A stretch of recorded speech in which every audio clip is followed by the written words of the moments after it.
Grabing papilar ni Diwata, guys. Kapag lumabas siya ng kanyang sasakyan, ganyan na ang nangyayari. So very popular na talaga ang ating bida.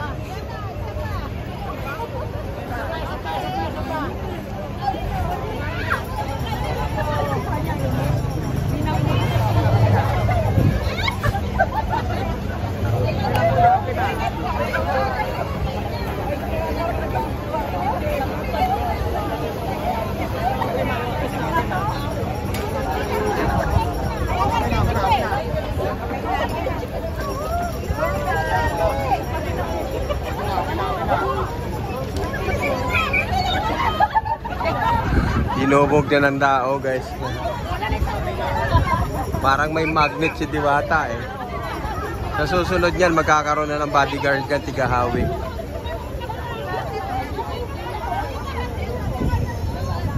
Palaging ganyan yan, oras-oras, guys. Pagka lumabas yan siya sa kanyang sasakyan at tapos magpahinga, pag nakita siya ng tao, dudumugin talaga siya.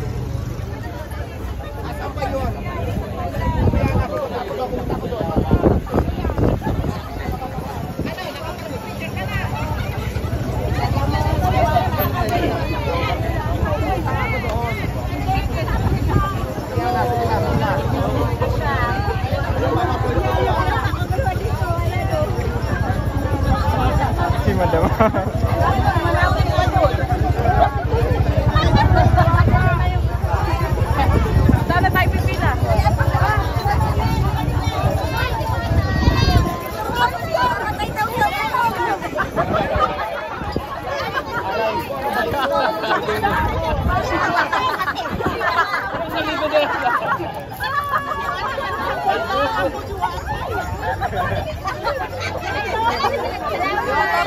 Lagi siya dinudugog ng tao.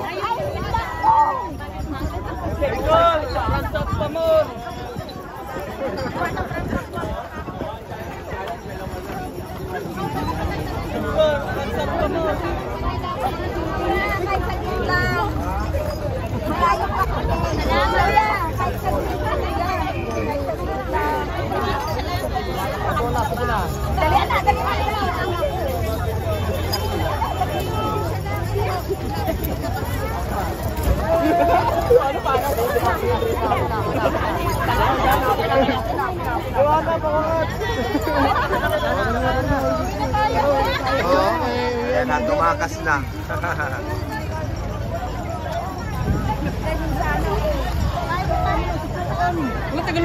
Punta na sa kanyang kitchen.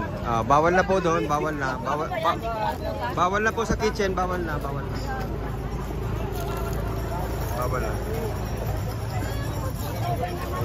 So, ayan guys, no? Bawal na doon sa kitchen.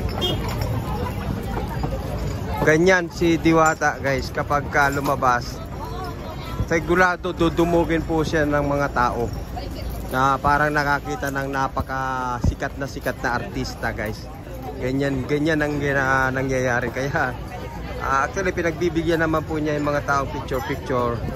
Yun nga lang ang sabi niya, may oras po ng picture at may oras naman ng trabaho. So, kaya yun, after nung picture ay pumasok na siya doon sa kanyang kitchen, at doon nga sa kanyang kitchen ay bawal na po ang mag-picture doon. So yan lamang guys, at least sa ngayon ganito ang sitwasyon dito. Ang makikita natin dito sa loob ng Diwata, maraming pila, mahaba ang pila. May mga taong sarap na sarap sa kanilang pagkain. Yan.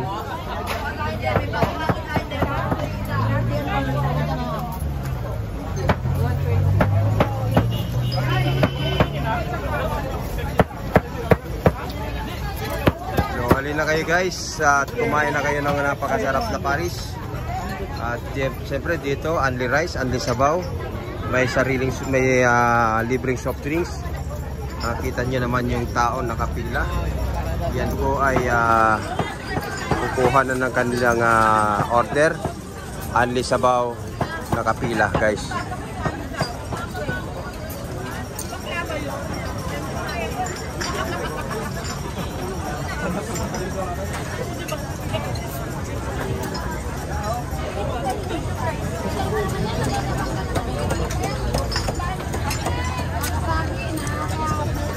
So, hindi lamang po si Diwata ang pinipilahan, kung hindi pati na rin po yung kanyang parisan, yung kanyang anli sabaw. Mainit po ha, mainit. Mainit pa, mainit, mainit ha, mainit. Yan. Dito guys, sa tila mo ba parang nauubusan yung mga tao, pero yan po ay anli ha.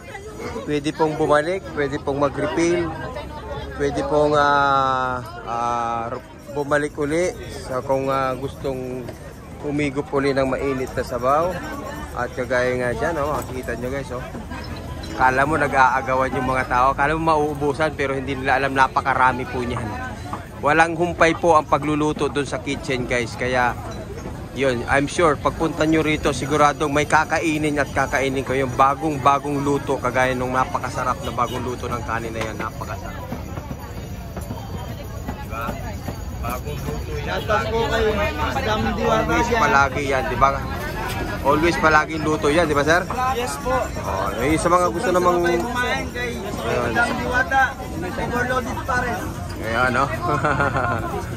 Masarap po ang pagkain dito. Ayan. Sige, punta na kayo. Tapos makita nyo naman guys, walang humpay ang bigayan ng ano doon, ng anli sabaw. Balik lang ng balik guys. Balik lang ng balik. Walang problema. Dala pa kayo ng balde. Dito nyo lang kung higupin. Di ba naman sir, libre ang sabaw, ano? Ayan, libre. Yan, okay. Aha, nakita nyo guys, halos parang nauubusan ang mga tao dito, pero hindi po nila alam guys, anli po lahat yan, pati sabaw, pati rice, anli po lahat yan guys. Kaya wag pong mag-alala, wag mag-aalala, lahat po'y makakakain. Pero yun ang masarap, di ba? Yung tila mo ba parang nag-aagawan yung mga tao sa pagkain. Ayan yan siguro yan. Nakita nyo naman, di ba? At kung paano nating nakita kanina na si Diwata ay pinagkaguluhan ng mga tao, ganun din ang kanyang parisan, ang kanyang pagkain. Pinagkakaguluhan din at halos pinag-aagaw-agawan ang kanyang masarap, mainit na Paris Diwata Paris Overload. Shout out po sa inyo lahat dyan. Yabagis Vlog.